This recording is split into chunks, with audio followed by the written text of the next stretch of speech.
Peoples party کی قیادت کے خلاف وعدہ معاف گواہ بننے کی کوشش میں مصروف لیاری گینگ وار کے سربراہ اور قلعدم پیپلز امن کمیٹی کے چیئرمین عزیر جان بلوچ کو سندھ رینجرز کے اعلیٰ حکام نے سیکیورٹی خدشات کی آڑ میں کراچی سینٹرل جیل سے میٹھا رام ہاسٹل منتقل کر کے اسے سب جیل قرار دے دیا ہے۔ یہ کراچی کی تاریخ کا پہلا واقعہ ہے کہ فوجی عدالت کی طرف سے سزا دیے جانے والے ایک قیدی کو جیل سے نکال کر ایک ہاسٹل میں منتقل کر دیا گیا ہے۔ باخبر ذرائع نے دعویٰ کیا ہے کہ سن 2016 میں رینجرز کے ہاتھوں گرفتار ہونے والے عزیر جان بلوچ کو VIP پروٹوکول کے ساتھ جیل سے ہاسٹل منتقل کر دیا گیا ہے اور اسے وہاں زندگی کی ہر سہولت فراہم کر دی گئی ہے۔ خیال کیا جا رہا ہے کہ عزیر بلوچ کی جیل سے ہاسٹل منتقلی کے پیچھے کوئی خفیہ ایجنڈا ہے، جس وجہ سے اس کو اتنا آرام دہ ماحول مہیا کیا جا رہا ہے، حالانکہ یہ شخص درجنوں افراد کے قتل کی ذمہ داری قبول کر چکا ہے۔ یاد رہے کہ سن 2016 میں رینجرز کے ہاتھوں گرفتار ہونے سے 5 برس پہلے ہی عزیر جان بلوچ نے پیپلز پارٹی قیادت کے خلاف اعلان بغاوت کر دیا تھا اور لیاری میں بھٹوز کے داخلے پر پابندی عائد کر رکھی تھی۔ تاہم اپنی گرفتاری کے بعد اقبالی بیان میں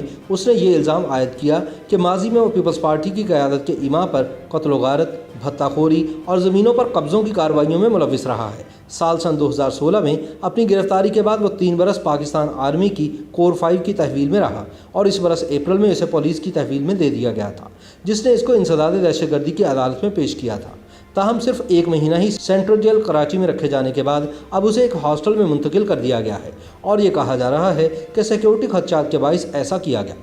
دوسری طرف اندر کی خبر رکھنے والوں کا کہنا ہے کہ ایسا ایک مخصوص ایجنڈے کے تحت کیا جا رہا ہے، چونکہ سینٹرل جیل کراچی بہر صورت کسی ہاسٹل سے 100 گنا زیادہ محفوظ جگہ ہے۔ عزیر بلوچ کو جیل سے ہاسٹل منتقل کرنے کی اطلاع انسداد دہشت گردی عدالت میں قتل اور دہشت گردی کے الزامات سے متعلق ایک کیس میں سینٹرل جیل کے سینئر سپرنٹینڈنٹ کی جانب سے جمع کرائے گئے خط میں فراہم کی گئی ہے۔ اس قتل کیس میں گزشتہ سماعت پر عدالت نے عزیر کے پروڈکشن آرڈرز جاری کیے تھے، جن کے جواب میں حکام کی جانب سے یہ بتایا گیا کہ عزیر بلوچ کو عدالت میں پیش نہیں کیا جا سکتا، کیونکہ محکمہ داخلہ سندھ کی ہدایت پر انہیں سینٹرل جیل سے پاکستان چوک کے قریب واقع میٹھا رام ہاسٹل منتقل کر دیا گیا ہے۔ ساتھ ہی یہ بھی کہا گیا کہ مذکورہ بالا معاملے کے پیش نظر عدالت سے استدعا کی جاتی ہے کہ وہ سماعت کے لیے ایک اور تاریخ مقرر کرے تاکہ عزیر بلوچ کو پیش کیا جا سکے۔ بعد ازاں سینٹرل جیل کے اندر جوڈیشل کمپلیکس میں ٹرائل کرنے والے جج نے عزیر بلوچ کے 13 جولائی کے لیے پروڈکشن آرڈر دوبارہ جاری کر دیے۔ اس سے قبل 9 جون کو صوبائی محکمہ داخلہ کی جانب سے مبینہ طور پر جاری کیے گئے ایک نوٹیفیکیشن میں کہا گیا تھا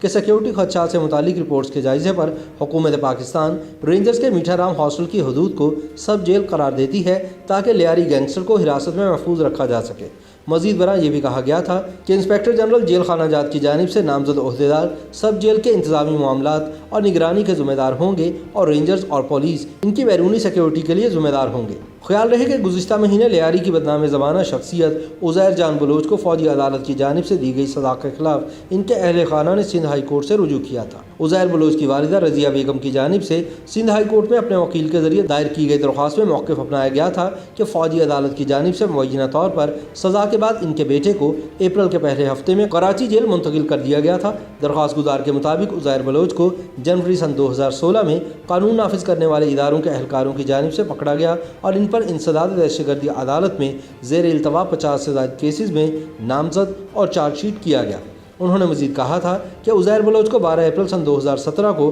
سینٹرل جیل کی جانب سے فوجی حکام کے حوالے کیا گیا تاکہ وہ جاسوسی کی سرگرمیوں اور غیر ملکی ایجنسیوں کے لیے کام کرنے میں ملوث ہونے کے مقدمے میں ٹرائل کا سامنا کریں۔ عزیر بلوچ کی والدہ کی جانب سے کہا گیا تھا کہ فوجی عدالت کی سماعتوں کی نقول فراہم کرنے کے لیے فوجی اور جیل حکام کو مختلف درخواستیں بھیجی گئیں۔ مزید یہ کہ فیصلے اور سماعتوں کے ریکارڈ کی نقل وہاں تھی، تاہم وہ درخواست گزار کو فراہم نہیں کی گئی۔ خیال رہے کہ عزیر بلوچ کو پاکستان رینجرز سندھ کی جانب سے ابتدائی طور پر 90 روز کی حفاظتی تحویل میں لیا گیا تھا اور پھر جنوری سن 2016 میں ان کے پراسرار گرفتاری کے بعد انہیں پولیس کے حوالے کر دیا گیا تھا، جس کے بعد اپریل سن 2017 میں پاک فوج نے اعلان کیا کہ جاسوسی کے الزامات پر انہوں نے عزیر بلوچ کو حراست میں لے لیا ہے۔ یاد رہے کہ عزیر بلوچ انسداد دہشت گردی اور سیشن عدالتوں میں اپنے حریف ارشد پپو کے باہمانہ قتل سمیت 50 سے زائد مقدمات کا سامنا کر رہا ہے۔ یہ اطلاعات بھی ہیں کہ ہاسٹل منتقل کیے جانے کے بعد عزیر بلوچ کی کچھ سینئر انٹیلیجنس افسران سے ملاقاتوں کا سلسلہ بھی شروع ہو چکا ہے۔ YouTube پر گوگلی نیوز دیکھنے کے لیے youtube.com کی سرچ بار میں گوگلی نیوز TV ٹائپ کریں۔ گوگلی نیوز کے پیج پر سرخ رنگ کے سبسکرپشن والے بٹن پر کلک کرنا نہ بھولیے۔ YouTube پیج پر اپلوڈ ہونے والی ویڈیوز سے باخبر رہنے کے لیے بیل آئیکن پر کلک کیجیے۔ آپ کو ہر نئی ویڈیو کے بارے میں نوٹیفیکیشن موصول ہو جائے گا۔